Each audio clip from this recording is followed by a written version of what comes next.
Hi, my name is Jenna Anderson. I am 33 years old and a financial analyst living in Denver, Colorado. On a chilly Thanksgiving afternoon in Portland, I returned home after years of distance, carrying a fragile hope for a warm family dinner. The house was filled with the smell of roasted turkey, cinnamon, and freshly baked apple pie. Everything seemed cozy and normal until my mother placed a red velvet box in front of me. She smiled, her eyes glistening, and whispered, "A special gift just for you." I opened it and my heart stopped. Inside was not jewelry, not a keepsake, but a bank debt notice for $450,000 in the name of Daria, the perfect little sister they had always protected. My father looked at me, his voice cold as ice. "You will pay." I clenched my fists and shook my head. "No, this is not my responsibility." In an instant, he threw a glass of red wine straight into my face while my mother screamed, "Get out of this house." I stood up, my whole body trembling but my back straight. And just as I was about to leave, the door opened and a stranger stepped in, and the words he was about to speak made the whole room fall silent. "What would you do if your own family treated you like a walking wallet?" Tell me where you are listening to this story from, because I want to know how far this story can travel in this wide world. I stood still in the room, bathed in soft yellow light falling over the long dining table, my face still streaked with the dark red wine my father had thrown. The entire room was frozen, and in that moment, memories of my childhood flooded back like a cold wave crashing over my mind. I realized that this moment was not a surprise at all. It was the inevitable end point of a long chain of injustice and pain I had endured. From the earliest years of my life, I learned that in this house, love and fairness were never divided equally. My sister, Daria, was always the center of every joy, every expectation, and every privilege. I remember her 10th birthday when my parents rented out a big restaurant, decorated it with balloons, a 3-tier cake, and a crowd of friends running around the yard. Daria wore a pale pink princess dress with a plastic crown glittering on her head, smiling brightly like a star. And me, at 12, I sat in the corner helping my mother carry cakes, cleaning up paper plates, and picking crumbs off the floor. No one remembered my birthday 2 weeks earlier, except for a small store-bought cake and my father's remark, "You're older now, stop asking for things like a child." In every trip, in every plan, Daria was always the main character. I remember when our family went to Disneyland when I was 14. Airplane tickets, hotels, souvenirs, everything was for her. I was not allowed to bring a friend, because my parents said, "We need to save money." Yet, when Daria whined for a princess doll set that cost over $100, they swiped the card without hesitation. And me? The only thing I got was a discounted baseball cap from the last gift shop, as if that could patch over the imbalance. By the time I was a teenager, I understood that I could not rely on them even for the most basic things. I started working part-time at 16, waiting tables in a small cafe near school, studying and working late into the night. I still remember the numbness in my legs after every shift, my hands smelling of coffee and dish soap. When I came home, my father's only question was, "How much did you make? Hand it over, your sister needs books tomorrow." But I knew that money was never truly spent on her books. It vanished into expensive dinners, Daria's new shoes, or family vacations I was not allowed to attend because I was told, "You need to stay home and watch the house. I'm sick." Each time, the same familiar line echoed, becoming the refrain that haunted my childhood, "Jenna will handle it." When Daria needed money for a prom dress, I was the one quietly taking on extra shifts. When my father lost his job for a short while, I put aside my dream of joining the science club and worked evenings as a cashier, handing over money to help them pay the bills. When my mother complained about not having enough for a summer vacation, I emptied my savings meant for books so they could leave happily on their trip. I was the shield, the living bank, the child onto whose shoulders every responsibility was placed without question. During my college years, I thought things might change. I was accepted into an economics program in Denver with a partial scholarship, but the costs were still heavy. I worked while studying, juggling everything from rent to textbooks. I hoped that at the very least, once I proved myself capable, they would finally be proud of me. But on the very day of my graduation, when I walked across the stage to receive my bachelor's degree, my father only patted my shoulder and said to a few relatives, "This one's smart. She'll make money to take care of Daria." In his eyes, my success was never my own. It was just another tool to sustain the perfect little world they had built around my younger sister. Daria was different. She grew up in absolute indulgence, given everything she wanted. She got her first car the moment she turned 16, while I rode an old bicycle to school. She had her own fun to travel through Europe with friends after graduating high school, while I quietly signed on for more summer overtime shifts. She never had to worry about a single day of bills or tuition, because either I or our parents were always there to take care of it. And every time she was pampered like that, all I ever received in return was a cold look, as if that responsibility was naturally mine and didn't require a word of thanks. There was one time, when I was 22, I asked my father if I could keep part of my summer earnings to buy a laptop for school. He looked at me and frowned. "A computer can be shared. Don't be selfish. Daria needs to sign up for French lessons.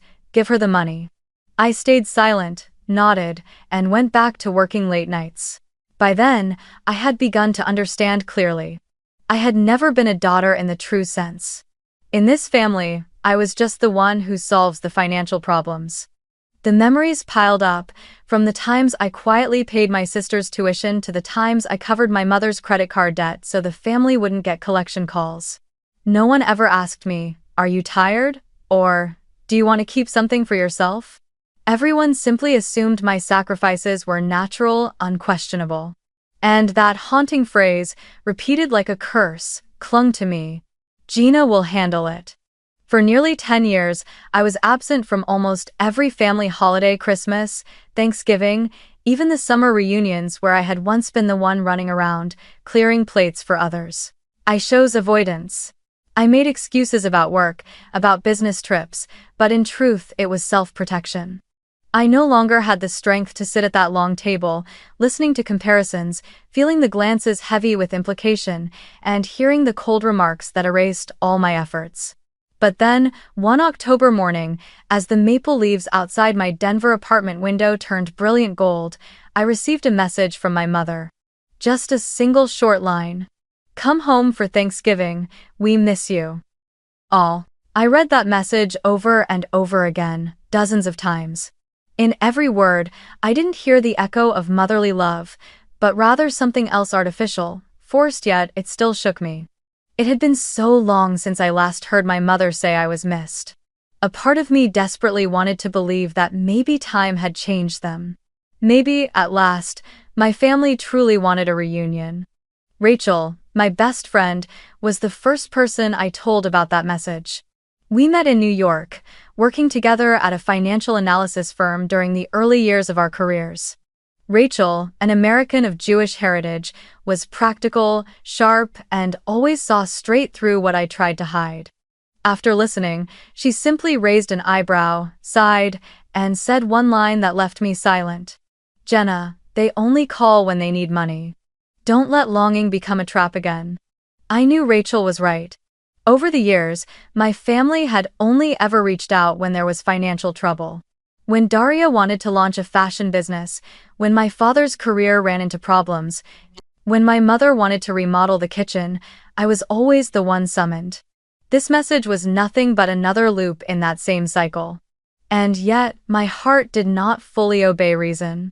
Deep inside me was a place that still held the scent of the pumpkin pie my mother used to bake when I was in elementary school, that still remembered my father's booming laughter as he told old stories in our small kitchen, that once believed I might someday be seen as a true part of the family. I had grown up with the yearning to sit in that kitchen without worrying about bills, without tensing at favoritism, simply allowing my heart to rest. That yearning, though extinguished many times, still flared to life the moment I read my mother's message. I spent many sleepless nights wrestling with the decision. Rachel had texted me again, "If you go, at least be prepared. Remember, they can't hurt you unless you allow them to." Her words echoed in my mind as I packed my bags, booked a flight, canceled it, and finally decided to drive. I thought maybe the long road trip would give me time to reflect, to help me stay calm. I set out from Denver a day earlier, when the city was still wrapped in fog. I drove my SUV through snow-capped mountains, endless pine forests, and highways that seemed to stretch on forever. On the radio, Christmas songs were already playing, even though the holiday season was still weeks away. I listened as I thought about my family, about memories that were both bitter and sweet. I remembered the first time my mother taught me how to bake an apple pie, her hand resting gently over mine as she said, "Don't be afraid to make mistakes, just try." In that moment, I believed she truly loved me. But that memory was quickly overshadowed by the scolding I received for ruining the crust, while Daria was praised simply because she looked adorable just watching.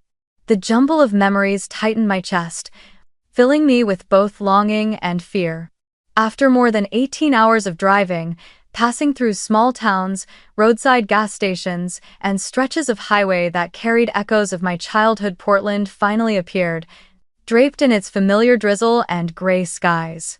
I drew in a deep breath and told myself, this time will be different. At the very least, I will try to forgive, to step into that house once more with a heart free of resentment. I knew I might be wrong. I knew Rachel would probably be disappointed that I hadn't heeded her warning. But in that moment, I just wanted to believe there was still one chance left to call that place family. The tires rolled slowly along the familiar suburban street, yellow leaves slick with rain scattered beneath the trees. I recognized every corner, every house I used to pass by on my bike each morning on the way to school. And when I turned onto the small street where my childhood home came into view, my heart began pounding hard against my chest. The lights inside were already on, warm golden light spilling through the windows just like it had years ago. I stopped the car and sat still for a few minutes, my fingers gripping the steering wheel tightly.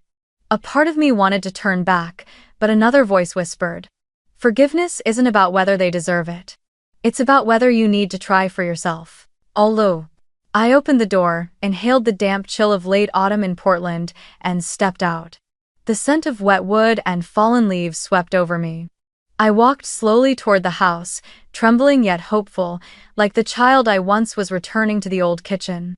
The front door opened, and the moment I stepped inside, I was enveloped by the aroma of roasted turkey, the warmth of cinnamon mingling with the sweetness of freshly baked apple pie. It was the familiar fragrance of my childhood, the one that once made me believe my family was no different from any other American family celebrating the holidays. But now, as I breathed it in deeply, it no longer felt like comfort, only a sugary layer covering bitter memories. The living room was decorated with pine wreaths and a few candles glowing softly in golden light. Everything looked like a picture-perfect postcard, the kind of scene anyone would assume belonged to a happy family gathered for Thanksgiving. My parents stepped out from the kitchen, their smiles so wide they bordered on forced. My mother rushed forward and hugged me, her arms squeezing tighter than necessary, as though she wanted to prove to anyone watching that we were close. My father hugged me too, giving my back a quick pat before letting go, his eyes flashing something unreadable. I knew, in those embraces, there was no genuine affection, only a performance to cover the emptiness between us. "Jenna, you're home," my mother said in a trembling voice, but I could hear the strain beneath every syllable. From the staircase, Daria descended like a star on the red carpet. She wore a pearl-colored silk dress, her hair styled in glossy waves, sparkling earrings catching the light. Beside her was her husband, Ethan. He wore a deep navy suit, a wine-colored tie, polished shoes, and a smile that looked rehearsed, as though he were about to pitch to a room full of investors. But beneath that polished exterior, I knew the truth. Ethan was a real estate businessman drowning in debt. Failed projects piled up one after another, rumors of bank loans and gambling losses in Vegas were well known in certain circles. I had even heard from an old friend at a bank that Ethan was flagged as a high-risk client. Yet here, in this house, they appeared as the perfect couple, while my parents looked at them with pride, as if my sister had married a millionaire. Dinner began, the long table covered with traditional dishes. Golden roasted turkey, cranberry sauce, mashed potatoes, cornbread, and a tray of freshly baked apple pie filling the air with its sweet aroma. I sat down, forcing a smile, trying to believe that if I focused on the food and old memories, I might feel at ease. But soon the questions started falling, each one sharp as a tiny blade against my skin. "Gina, how's work in Denver? I heard you got promoted?" My father began, his eyes carrying not genuine interest but calculation. "How much have you managed to save?" my mother added, her voice gentle but laced with curiosity. "I heard financial analysts like you can make close to 6 figures a year, is that right?" Ethan smirked, his gaze probing me as if trying to read the balance in my bank account. Daria chimed in, her tone half admiring and half envious. "You must have an investment plan by now, right? Have you thought about putting money into real estate?" I forced down a dry bite of turkey, my stomach tightening. They didn't ask if I was well, if I was happy, if I had someone in my life. Not a single word about friends or joy. Every question circled back to work, income, money. I began to see more clearly than ever that this dinner wasn't a reunion at all, it was a financial interrogation. Each time I answered, they exchanged glances, silent signals passing between them, as if piecing together fragments of data to build a picture of my assets. I felt less like a daughter, less like a sister, not even a guest at their table. I was a living financial report. I sat there, smiling stiffly, the clatter of cutlery striking each other echoing sharp and cold in my ears. Inside, unease rose with every breath, like an invisible hand tightening around my throat. At first, it was just scattered questions about my work. But then my parents began steering the conversation towards something far more deliberate. My father set down his fork, his voice slow but weighted with meaning. "You know, in a family, the most important thing is unity. Brothers and sisters must lift each other up. When there's hardship, you carry it together. That's what blood means." The one. My mother picked it up immediately, her eyes fixed on me, soft yet pressing. "Gina, your success is the pride of this family. But success must be shared. No one can truly be happy alone, right, dear?" I sat frozen, the fork and knife in my hands icy cold. I realized that the way they used the word family wasn't to comfort, it was to accuse, to corner me before I even had a chance to defend myself. I had grown up with that refrain, and now it returned, a reminder that they always had a reason to load the burden onto my shoulders. Daria rested her hand on the table, smiling softly, her wavy hair swaying with each movement. "Honestly, we didn't want to bother you," she said, her voice sweet but dripping with implication. "It's just that Ethan and I are facing some temporary setbacks with our real estate project. The capital is already in, but the bank, well, you know how they are, they don't understand long-term vision. We just need to get through the next few months, and then everything will stabilize." She lingered on the word temporary as though it were just a passing breeze, but her glittering eyes turned to me, expectant. Ethan jumped in immediately, his tone laced with forced humor. "Of course, Jenna, you're no stranger to numbers. You're a financial expert after all. You understand that real estate needs cash flow. And you—" He paused, took a sip of wine, smirked as if debating whether to say it outright, and then dropped the words. "You've got over $800,000 in your account, don't you?" The fork slipped from my hand and clattered onto the plate, the sound ringing sharp across the table. My chest tightened. How did they know? That number wasn't something I had ever disclosed to anyone except my financial advisor and the bank. I blinked rapidly, scanning the faces around the table, trying to mask my shock. My parents sat there, calm, almost expectant, as if waiting for my confirmation. Daria lowered her gaze in feigned modesty, swirling her wine glass, while Ethan held my eyes with a look that was nothing short of a challenge. In that moment, I felt as if I were sitting in a courtroom and everyone around me was the jury. Only this jury wasn't seeking justice, they were seeking money. They had prepared in advance, had their numbers ready, had their plan laid out, and I, Jenna, was the prey. I drew a long breath, forcing myself to stay calm. "What are you talking about, Ethan?" I asked, keeping my voice as steady as I could. "Where did you get that information?" He shrugged as if it were nothing. "Rumors travel fast, especially when someone's successful. And sometimes a few numbers in the financial world aren't really secrets, even if it's not exact. You're not denying it, are you?" I clenched my teeth and stayed silent. In that instant, I could feel every pair of eyes fixed on me, waiting for me to speak, to confirm, to step into the trap. And my silence felt like an admission. At the end of the table, Grandpa Henry rested his hands on his cane, sitting still like a statue. But his eyes, old, deep, unblinking, followed every word and gesture. I met his gaze, and for a moment I saw him frown. Not at me, but at the words spilling from his son and daughter-in-law's mouths. Those eyes seemed to say, "I see everything, I understand."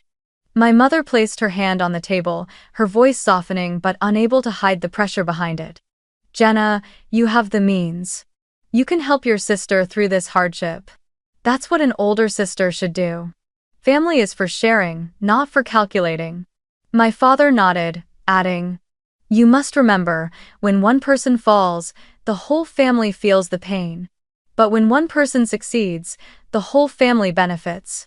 Are you really going to let your own sister and her husband lose everything when you could save them with just one signature?" Those words landed like a hammer. I sat there, feeling the blood pound in my head, each heartbeat slamming against my chest. I understood clearly now this was no longer a Thanksgiving dinner. This was a negotiation, and I had been cornered into it. They had staged the warm family setting, only to peel back the layers one by one, until all that remained were numbers, obligations, and crushing pressure. I lifted my glass of water, taking a sip to hide the trembling in my hand. In my mind, Rachel's voice rang out. "They only call when they need money." And now I knew just how right she had been. I, the one who once dreamed of a family gathering full of love, was nothing more than the central figure in a financial game they had scripted long before I arrived. The air in the room grew suffocating, every breath heavier than the last. I knew the real storm was still waiting ahead. Dinner ended in a heavy silence that was impossible to describe. The turkey platters were picked down to the bone, the apple pie half-eaten, yet no one seemed interested in food anymore. The clatter of cutlery had ceased, replaced by a quiet thick with unspoken expectation, eyes shifting toward me with calculated intent. I could feel the tension wrapping itself around me, as if everyone were waiting for the final act to drop the curtain on this charade. My mother was the first to break the silence. She stood, her lips curved in a half-smile, her voice trembling as though with genuine emotion. "Jenna, tonight we have something special for you," she said, then gave my father a small nod. He glanced at me before quietly pulling a red velvet box from under the table and placing it neatly in front of me. "This gift," my mother continued, "will bind our family together forever." I stared at the box, my heart racing, my mind flashing through possibilities. A family photo? A keepsake from childhood? Something symbolic, meant to show they truly wanted to reconcile? I wanted to believe that after all the questions about money, maybe this was their moment of sincerity. My fingers touched the cold, smooth velvet, trembling as I lifted the lid. In that instant, the entire room seemed to freeze. What lay inside was not jewelry, not a photo, not a sentimental token. It was a thick stack of papers, stamped with the familiar logo of a bank, and in bold print at the top, notice of debt $450,000. The name on it was not mine. It was Daria Anderson. The blood in my veins turned cold. I looked up at my mother, her eyes glistening with tears, her lips trembling. "Jenna, your sister made a mistake, but we are a family. You're her older sister, you can help her through this." Before I could respond, my father's voice cut in, sharp and commanding. "You will pay. That is what family does. That is what it means to be family." I glanced back down at the papers, then at Daria. She kept her head bowed, fingers idly turning the stem of her wine glass, her posture feigning regret. But the fleeting look I caught in her eyes told another story. There was no shame, only calculation, almost triumph. In that moment, I understood. This was no accident. This was a plan. Ethan dropped the pretense, leaning back in his chair, his voice brimming with confidence. Jenna, we know you can help. You've got over 800,000 in your account. We don't need all of it, just your signature here to cover this debt. We'll pay it back once the project turns around. It's only a matter of time. He spoke as if I were their personal bank, as if this had already been decided and there was no possible reason for me to refuse. I sat motionless, my eyes fixed on the thick stack of debt papers in front of me, each number cutting into my memory like a blade. In my head, the old refrain echoed 1,000 times. Jenna will handle it. So even after I had left, built a career, and lived independently, they still saw me as nothing more than a walking wallet, a safety net for Daria and Ethan's repeated failures. My hands trembled, but not from fear.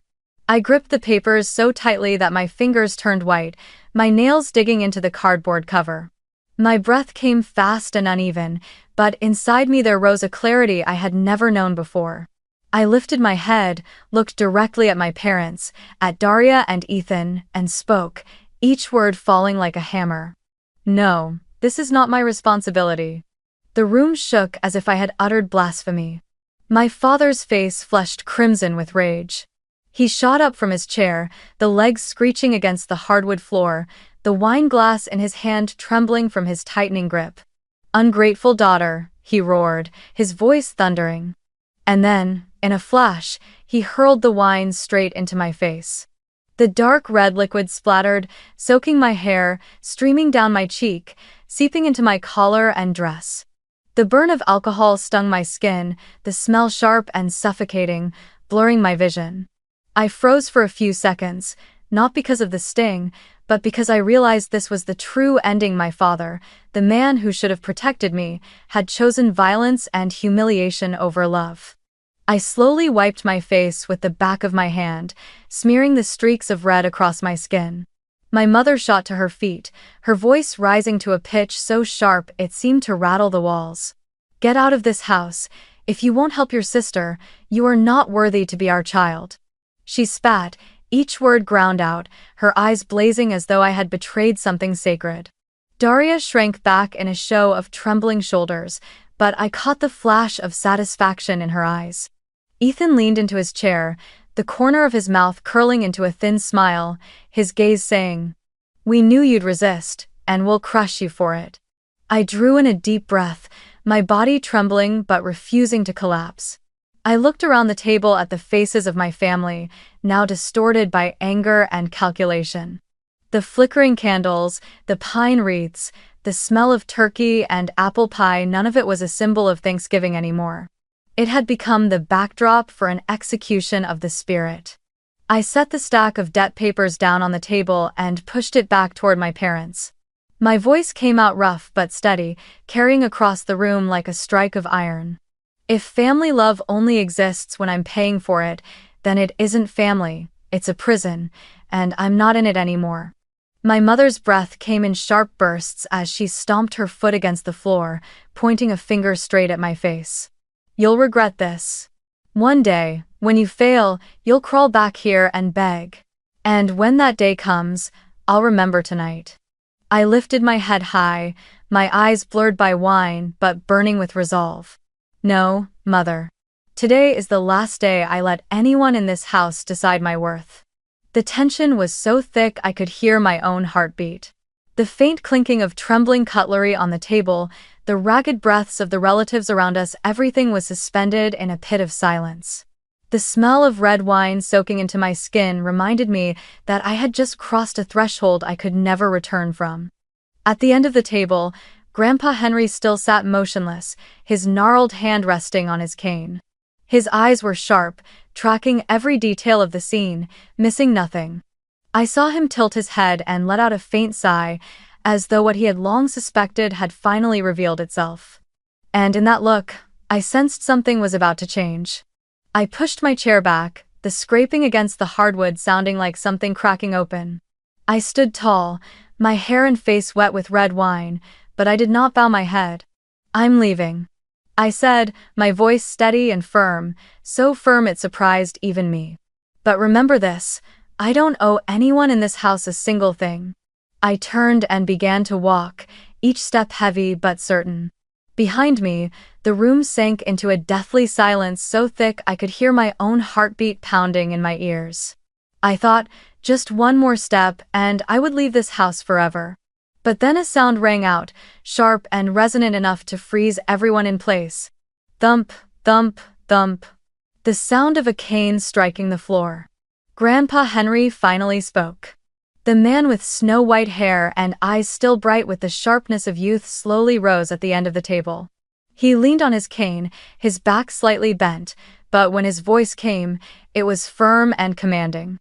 "Jenna, you do not have to leave." Embers. I turned back, tears brimming in my eyes, staring at him in disbelief. He looked straight at me, then swept his gaze across the entire room, his words slicing through the thick air like a blade. "I've heard the rumors about this family for a long time, but today I've seen it with my own eyes. And I will not let this pass in silence any longer." The entire table went still. My father opened his mouth to speak, but the icy weight of Henry's gaze silenced him instantly. In that moment, all the control my parents thought they held vanished. Grandpa Henry, the man everyone respected, the moral pillar and keeper of the family's honor, had openly taken my side. He raised his hand slightly, and at once the sound of steady footsteps echoed from the front door. The door opened again, and a man entered. He wore a pinstriped gray suit with a dark tie, his silver-streaked hair neatly combed, his demeanor calm yet radiating authority. I recognized him the moment Grandpa Henry introduced him. "This is David Miller, an old friend of mine, as well as a lawyer and family financial advisor." I asked him to review some matters beforehand. The atmosphere in the room shifted instantly. The faint warmth, the dominance of accusations and pressure that my parents and Daria had imposed on me, all of it evaporated. What replaced it was tension, anxiety, nervous glances, shallow breaths. Ethan slid his chair back slightly, his hand gripping the armrest tight, the smug smile wiped clean from his face. Daria went pale, her eyes widening, lips trembling, unable to form words.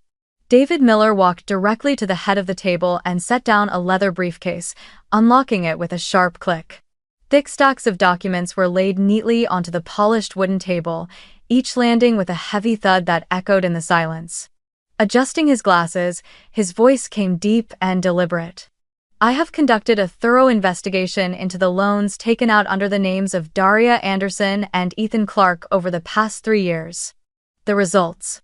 He looked directly at my parents, then shifted his gaze to the young couple. "Are not what you've been telling Jenna." My heart pounded faster as I found myself stepping closer, drawn in by every word David spoke.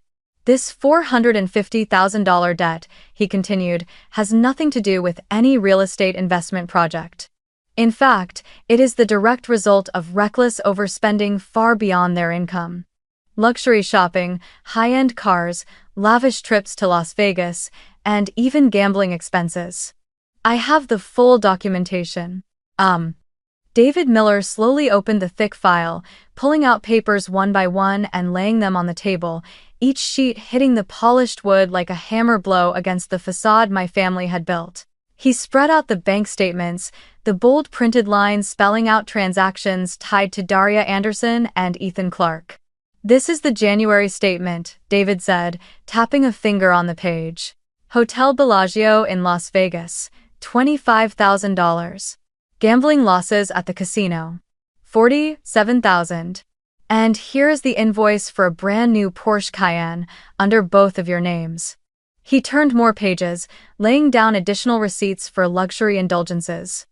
Rolex watches, Hermes handbags, vacations to Miami, Cancun, and Paris. "In less than 3 years," David concluded, "the two of you have spent over $1.2 million, most of it through credit loans and mortgages. The $450,000 debt that was placed in front of Jenna," he paused, his gaze locking on my parents, "has nothing to do with real estate investment. It is simply the cost of a wasteful lifestyle." The air in the room grew so heavy I could hear my own heartbeat thundering in my chest. I looked at Daria. She was crying, tears streaming down her face, but when her eyes met mine, I saw fear and despair, not the cold calculation from before. Ethan, however, exploded. "This is our private business. You have no right to interfere." He slammed his hand down on the table, but David remained calm, his voice steady. "Private business? When you attempt to use Gina as your personal bank to erase your debts, it stops being private. That is systematic exploitation." Grandpa Henry stepped into the center of the room, leaning on his cane, his eyes sharp despite his age. He looked straight at my parents, his voice firm and echoing through the room that had once been their domain. "You've been scheming to turn Jenna into this family's wallet since she was a child. I stayed silent too long, hoping one day you would change. But tonight, before my very eyes, you've revealed your true faces. You don't see her as a daughter, you see her as a financial tool. A living bank. All have." My father trembled, his face drained of color as he stammered. "Dad, it's not what you think." But Henry slammed his cane against the floor, the sharp crack reverberating like thunder. "Enough. Don't you dare make excuses in front of me. I have the evidence, I have the truth, you have nothing left to hide." I stood there, my hands still sticky with wine, but for the first time in my life I felt I was no longer alone. There was someone, my grandfather, who had seen everything, who had stood up for me. A lump rose in my throat, and I nearly broke down in tears, but I forced myself to stay strong. Henry turned to David and gave a firm nod. "I will amend my will immediately. Jenna will be the primary heir. All of my assets, my properties, my shares in the family company will go to her. I will not allow the wealth I built with my sweat and labor to fall into the hands of those who squander and deceive." Helmar. The room erupted like a bomb going off. Daria broke into sobs, her cries echoing in the heavy silence. She fell to her knees before my grandfather, her voice trembling. "Grandpa, I was wrong, I was reckless. Please don't abandon me." But Henry turned his face away, his eyes filled with disappointment. "You have never known how to cherish what you were given. I offered you chances, time and time again. And every time, you chose the wrong path." "Ah!" Ethan exploded in fury, his face burning red as he shouted, "You have no right. This is between me and my wife." But David raised the stack of documents high, his voice firm and commanding. "The evidence is all here. If necessary, I will deliver every page of this to the banks and the authorities. And I assure you, with this proof, Ethan Clark, your creditworthiness will be revoked immediately. Your real estate project will collapse in less than a month." End of. My parents sat frozen, their faces drained of color.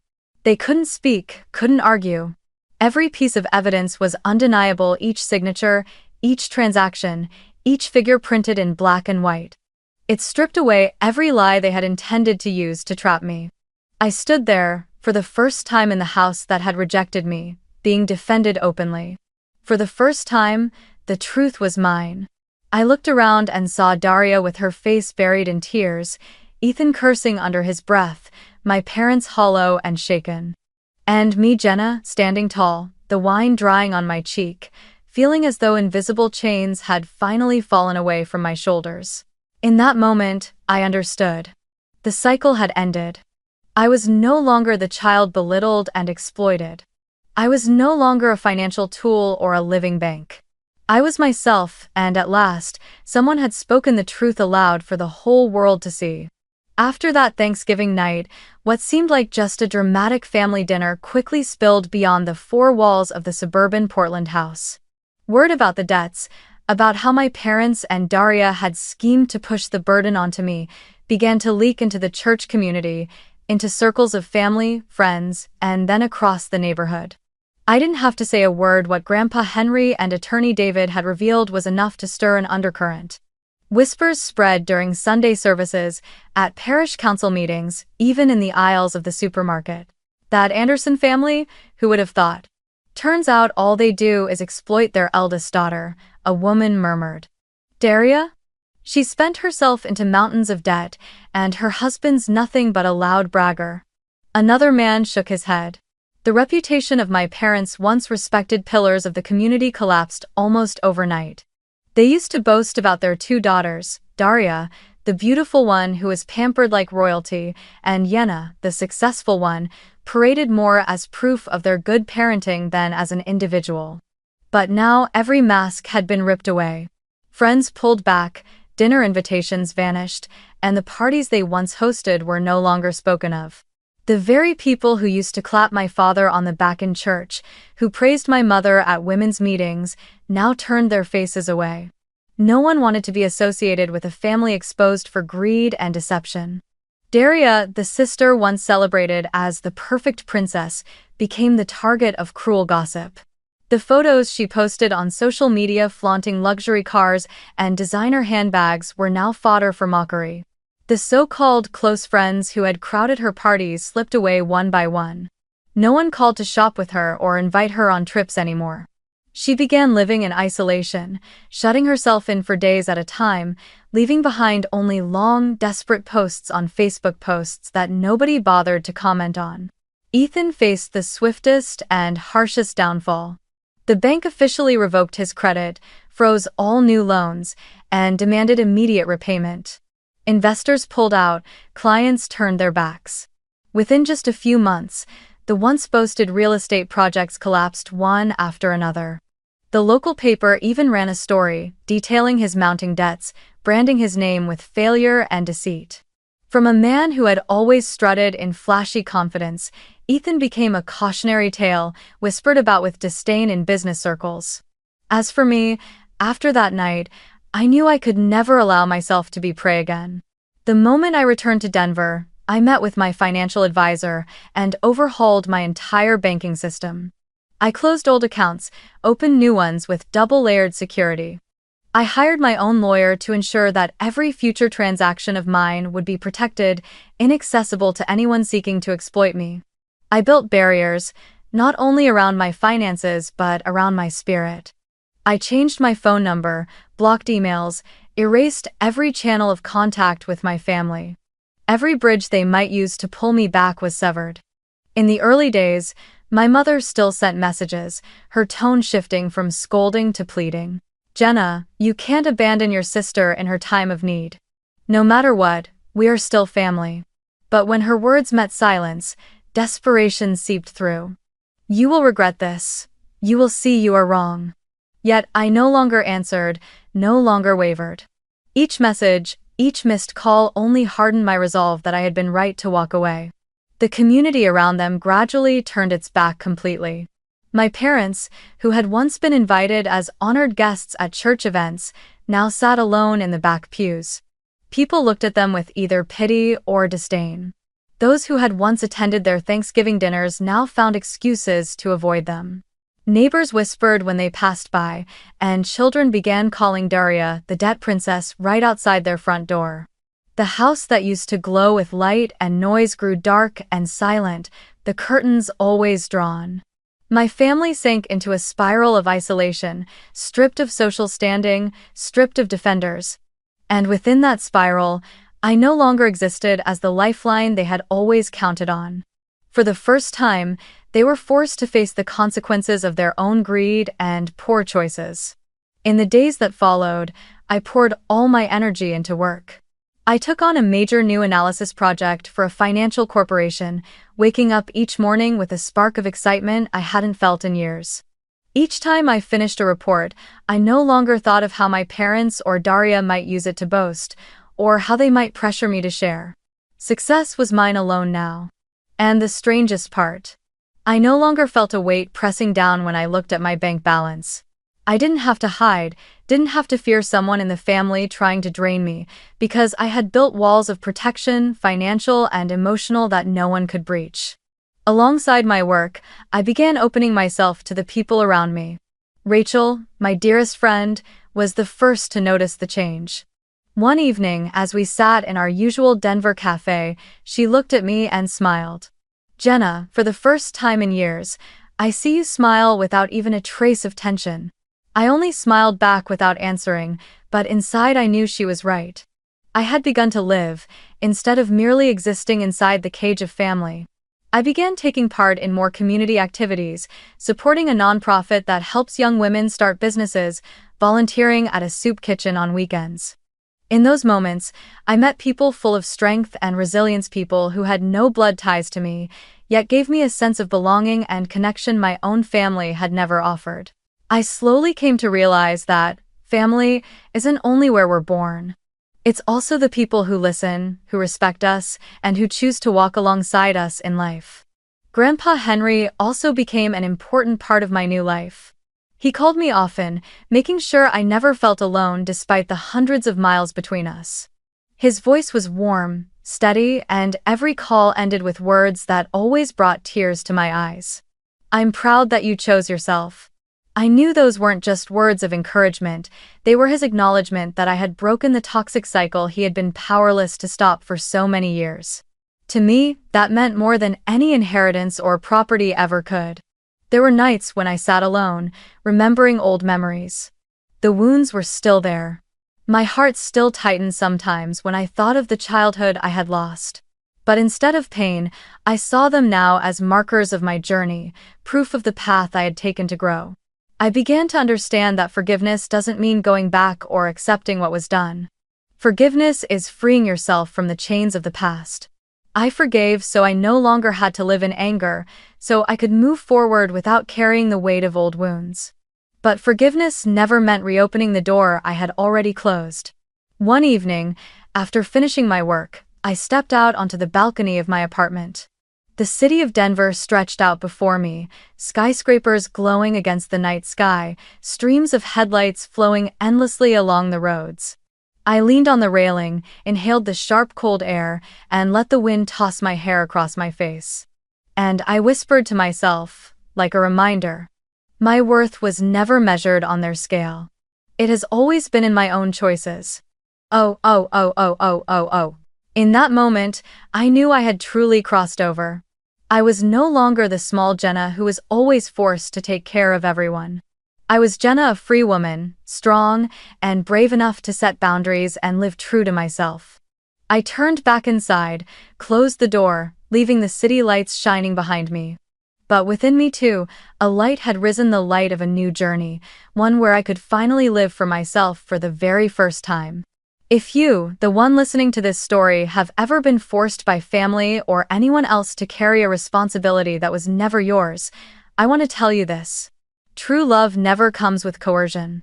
Setting boundaries is not betrayal, it is how you protect and love yourself. Don't be afraid of being called selfish for choosing yourself. Because sometimes, that decision is the very first step toward reclaiming the life you truly deserve. Thank you for listening to Jenna's story. If this story touched you in any way, give it a like and share it with those you care about. I'll see you again in the next stories, broadcast daily on the channel Familial Stories Exposed.